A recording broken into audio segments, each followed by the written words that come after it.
Bem-vindo ao Conselho Consultivo. Duas sondagens dão a vitória ao Brexit no referendo do próximo dia 23 de junho. Os dois estudos de opinião feitos para o The Guardian foram divulgados esta semana e revelam que a maioria dos britânicos se prepara para votar a favor da saída do Reino Unido da União Europeia. A OCDE afirma que o Brexit iria gerar ondas de choque na economia global.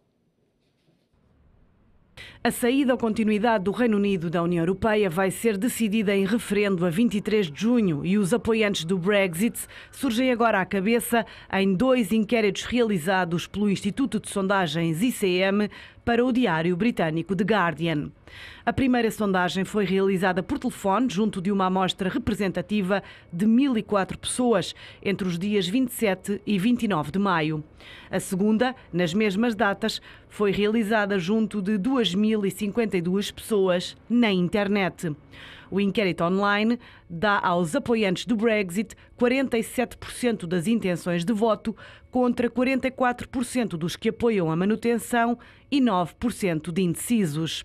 A sondagem telefónica dá ao sim a saída do Reino Unido da União 45% das intenções de voto contra 42% dos defensores do não e 13% de indecisos. A média das duas sondagens, excluídos os indecisos, mostra que 52% dos inquiridos são a favor de uma saída do Reino Unido da União contra 48% que apoiam a manutenção.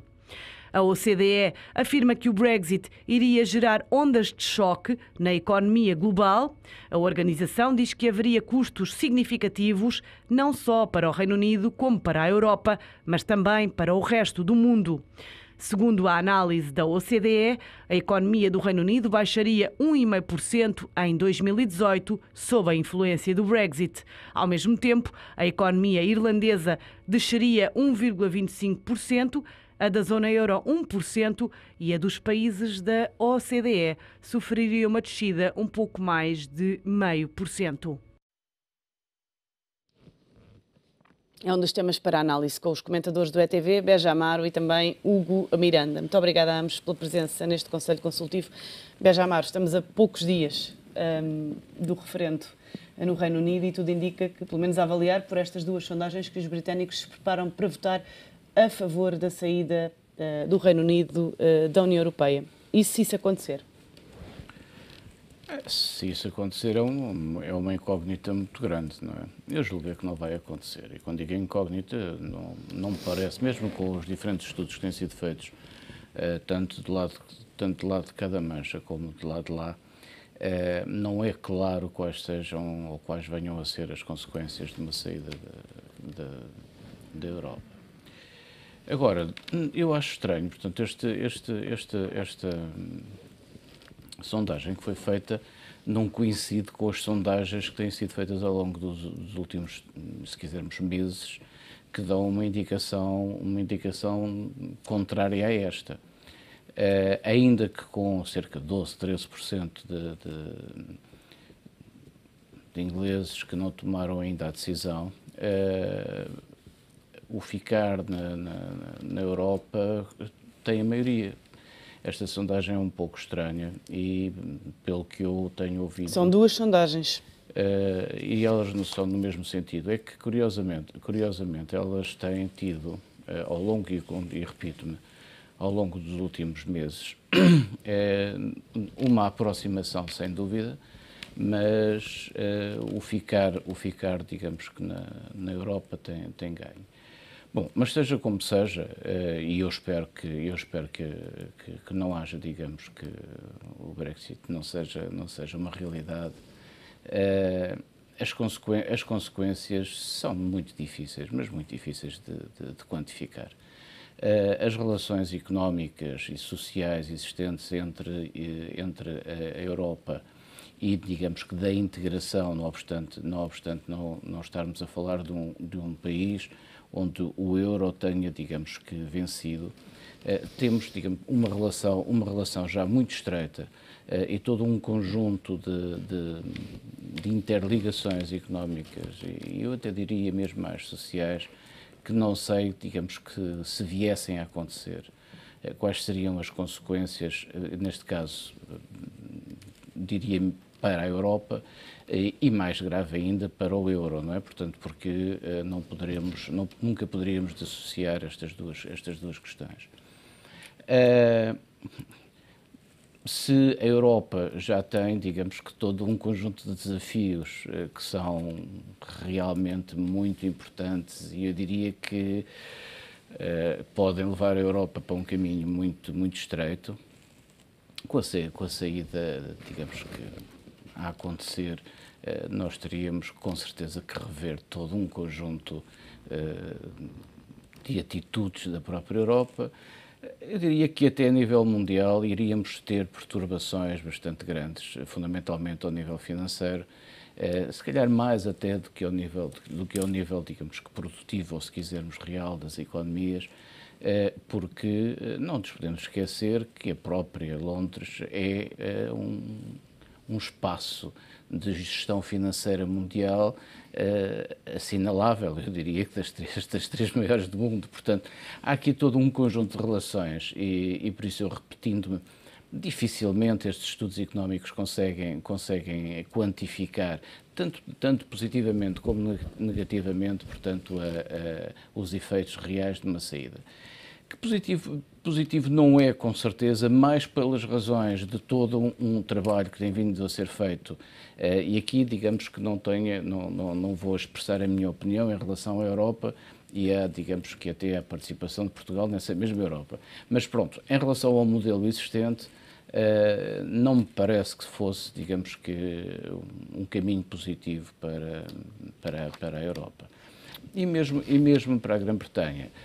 Não sei se seria, eles têm, digamos que, um apoio e a sua economia sustentada em mais do que uma base europeia. Poderiam até talvez suportar esta alteração melhor do que nós na Europa. Mas não me parece que fosse positiva também para eles. Hugo Miranda, que implicações é que teria a saída do Reino Unido da União Europeia? Bem, as consequências são difíceis de prever, obviamente. É interessante que a OCDE se expresse a este nível. Falava ontem num impacto até 2020, num impacto direto no PIB na ordem dos 3%. Mas eu acho que, acima de tudo, aquilo que uma saída da União Europeia por parte do Reino Unido, de certo, traria seria um acrescer ainda maior da volatilidade nos mercados, da incerteza, de hesitação nos investidores, que, ao fim e ao cabo, é aquilo que tem vindo a acontecer já nos últimos anos, desde que começou a crise, e creio que um acontecimento deste tipo só causaria ainda mais nervosismo nos mercados, uma maior hesitação, maior adiamento das decisões de investimento e, por conseguinte, um impacto negativo para a economia de uma forma geral. É interessante também, já agora, a respeito das consequências, que verificar que a OCDE avalia e divide em grupos de países os impactos que são feitos, os impactos que teria esta saída, coloca curiosamente Portugal no grupo dos países que seriam menos afetados, embora eu aqui tenha as minhas dúvidas, porque me dá a entender que a análise é feita apenas tendo como base as relações, o volume de relações, digamos assim, económicas com o Reino Unido, esquecendo aqui um bocadinho que a fragilidade inerente a alguns países encarregar-se-á por si só, juntamente com o nervosismo nos mercados, ter consequências muito gravosas também. Quanto à questão do voto em si mesmo, há de facto sondagens contraditórias. Eu quero crer que, no fim de contas, o Brexit não vencerá, mas também não deixa de ser interessante perceber que há uma estratificação do voto até ao nível geográfico e, sobretudo, ao nível económico-social, que é interessante. Que temos, por um lado, os escoceses, que são tendencialmente nacionalistas dentro do contexto do Reino Unido, mas quando se trata de exacerbar esse seu nacionalismo no contexto de Reino Unido versus União Europeia, já se manifestam como fervorosos adeptos da permanência na União Europeia. E depois temos, obviamente, a City de Londres, enfim, que é um mercado financeiro da Europa por excelência e que percebe, obviamente, as consequências que teria para o seu próprio negócio e para tudo o que faz fervilhar aquela cidade, uma saída deste tipo e, digamos assim, o quebrar dos laços e do seu domínio enquanto mercado financeiro sobre toda a Europa. Portanto, é interessante. Uma vez que falam em escoceses, se de facto, imaginemos que o Reino Unido saía da União Europeia e se podia abrir a caixa de Pandora e, por exemplo, a Escócia pedir também o referendo pela independência? Poderia, e de facto, mas é um ponto que tem sido pouco explorado, ao fim e ao cabo, porque se vimos é interessante verificar que estes dois processos até têm algumas semelhanças, porque vivemos há décadas nesta ameaça permanente. Isto está sempre lá e é apenas mais acentuado em períodos de crise. Isso tanto vale para a separação da Escócia como vale para a separação do Reino Unido da União Europeia. Portanto, não deixa de ser interessante esse paralelo. Olhando para a Europa...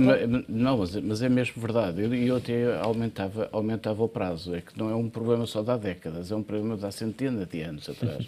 Digamos, quase que eu diria que da Constituição e do reposicionamento atual das fronteiras dos países europeus / Grã-Bretanha, se tem sentido sempre estas dicotomias entre a Escócia, a Inglaterra e depois do continente. São, digamos, que comportamentos que ao longo da história se têm, digamos, que tudo interligado. E é interessante olhar para isto, não é isso que hoje está em causa. Hoje, como é evidente, as questões que se põem são de cariz diferente, mas, curiosamente, em momentos de crise, tanto política como económica, ao longo da história, estes três fatores que acabou de referir são muito interessantes de analisar, porque têm-se repetido ao longo do tempo. Mas ia perguntar-lhe se, de facto, a Europa já não fala a uma só voz. Se a Europa não fala a uma só voz, não fala, eu diria que, infelizmente, está a falar, vamos então falar da Europa, não é? Está a falar, digamos que a várias vozes, e um dos problemas é realmente esse, mas isso tem a ver com o que tem acontecido ao longo dos últimos, eu diria 4, 5 anos, 6 anos, para não ir um pouco mais atrás, em relação da construção da Europa e dos caminhos que têm sido ou têm vindo a ser definidos por essa mesma Europa. E, portanto, inevitavelmente hoje as vozes que se levantam, e nós vemos isso em coisas tão simples e tão, como deve ser excessivo para Portugal, onde mesmo as vozes que de uma maneira ou de outra têm, digamos, responsabilidades sobre a gestão económica deste nosso espaço europeu, têm opiniões diferentes. Portanto, é difícil. E cada vez vai ser mais difícil. E se o Brexit vier a acontecer, mais difícil ainda será encontrar, digamos, que uma Europa que seja una, que seja capaz de olhar para os valores, digamos, que humanistas e de gestão global de um espaço económico e social de uma forma congruente, de uma forma, digamos, que unitária.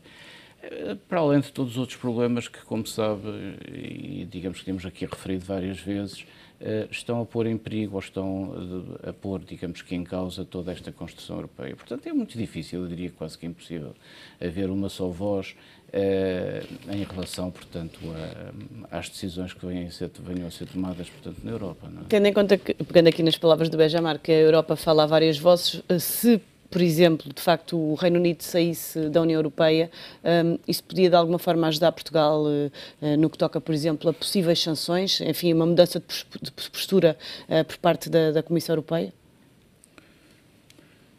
Eu sinceramente não creio, porque acho que os fundamentos são diferentes. Vejamos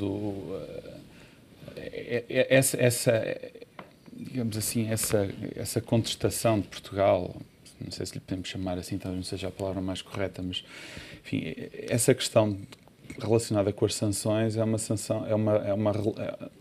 está sobretudo baseada naquilo que é a relação entre os países que contribuem para a União Europeia e que consequentemente governam os seus destinos, quando contribuem em termos líquidos financeiros.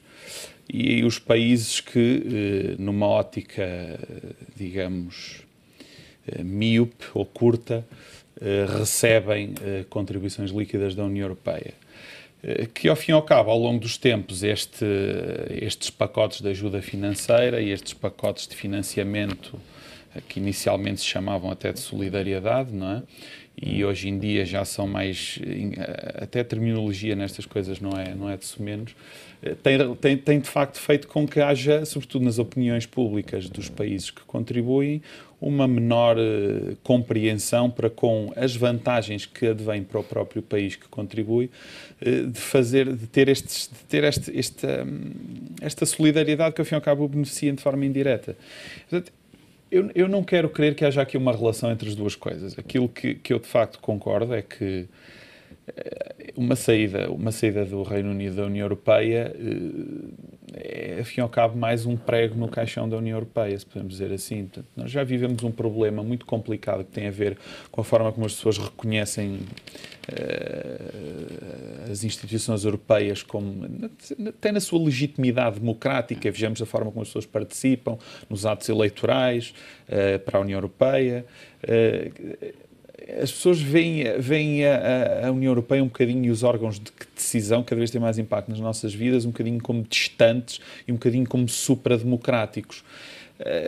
E esse sim é que é o verdadeiro problema. E, portanto, eu não creio que vá advir daqui grande alteração. Acho que a grande alteração, e essa sim é um perigo, é que vamos ter mais incertezas nos mercados. Isso vai prejudicar-nos, quer queiramos, quer não. E todo esse ambiente de volatilidade acrescida na Europa vai ter consequências económicas.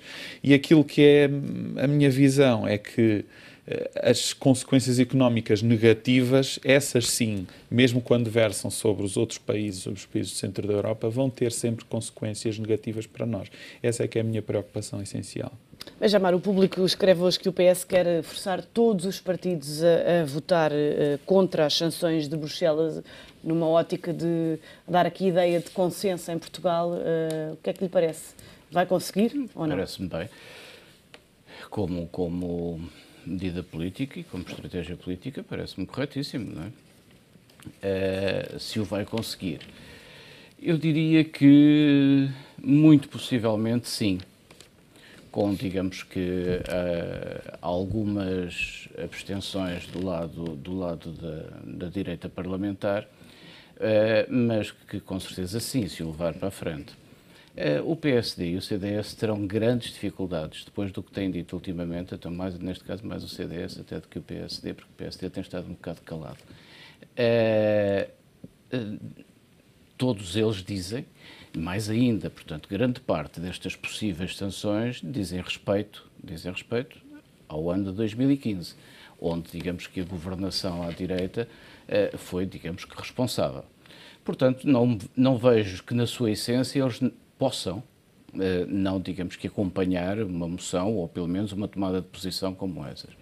Como é evidente, se ela vier a acontecer, e eu espero que sim, porque até é claro, em termos de posicionamento, neste caso, do país, que estou convencido que o PSD e o CDS não porão qualquer espécie na sua votação final ou na sua tomada de posição política como partidos, qualquer obstáculo a que seja aprovado, pois parece-me que é uma questão nacional e, como tal, dificilmente, onde eles tiveram, e repito, a responsabilidade, dificilmente poderão dizer que não ou abster-se. Portanto, acho que seria incorreto da parte deles. Agora, como medida, digamos que de política, é uma proposta muito interessante. Vai levar, digamos que, os partidos a tomar posição. O Miranda partilha desta opinião? Sim, eu acho que, em boa verdade, em coerência, não vejo forma dos partidos da direita, digamos assim, rejeitarem uma iniciativa deste tipo. Quer dizer, é público que Maria de Luís Albuquerque enviou uma carta, creio que à Comissão Europeia, já, ao fim e ao cabo, neste sentido. Também não foi desmentida a conversa que foi noticiada nos mídias entre Passos Coelho e Juncker a este propósito. E, portanto, parece mais ou menos, eu diria, natural que o PSD e o próprio CDS, até uma questão de coerência, quer dizer, não há... São Cristas foi, digamos, que falar com a Alemanha também, portanto... Sim, exatamente, quer dizer, eu acho que é uma questão onde... E Marcelo Rebelo de Sousa também.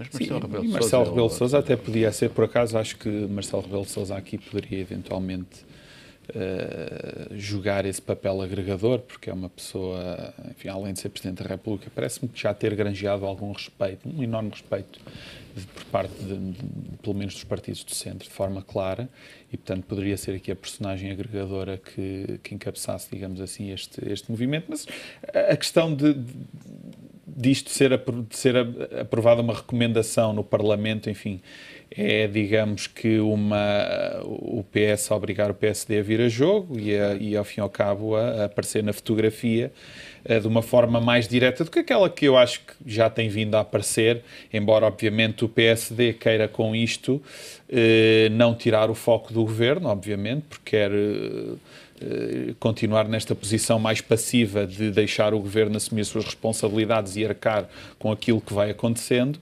E, portanto, tem tentado fazer isto um pouco mais nos bastidores. Agora, chamado à mesa de jogo, digamos assim, vai ter que ir a jogo. Hoje há a votação final global das 35 horas semanais na função pública, que, enfim, a medida foi ontem aprovada na especialidade pelos partidos à esquerda, mas, de qualquer das formas, a medida não vai entrar em vigor para todos ao mesmo tempo. Como é que encara esta particularidade? Olha, eu aqui até tenho alguma dificuldade em dizer o que vou dizer, mas vou dizer. Até estou de acordo com o CDS. Isto é uma grande confusão. Vamos lá ver. Como princípio, é evidente que havia todo um conjunto de questões que tinham que ser repostas em termos de perca de direitos de trabalhadores, perca de direitos na prática de grande parte da população portuguesa. Agora, o problema muitas das vezes não são os conteúdos, estragam-se os conteúdos com a forma como se fazem as coisas.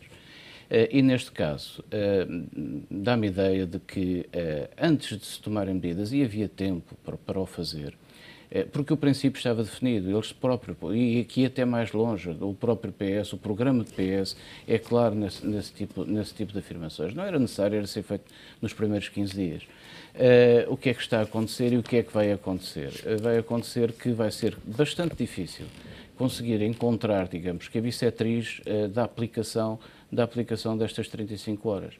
Portanto, não pondo em causa o conteúdo, acho que a forma como o problema foi tratado, estas e algumas outras, em que os conteúdos são fantásticos... Mas para isolar o tema, temos pouco tempo. Mas também não tenho muito mais para dizer, porque, digamos que em relação a isso está mais ou menos tudo dito. Não é? Como é que encara também esta diferença na aplicação da medida? Parece-me que o processo, de uma forma geral, foi conduzido com alguma ligeireza. Estamos a falar de uma... Ainda por cima é importante. Estamos a falar de uma medida com impacto. E, embora o Governo diga que não tem, eu até admito que possa não ter muito impacto, algum terá sempre no curto, médio prazo. Quer dizer, a quando da sua aplicação a toda a gente vai ter um enorme impacto. E, portanto, não é uma medida que se possa tomar com a ligeireza com que isto tem sido analisado.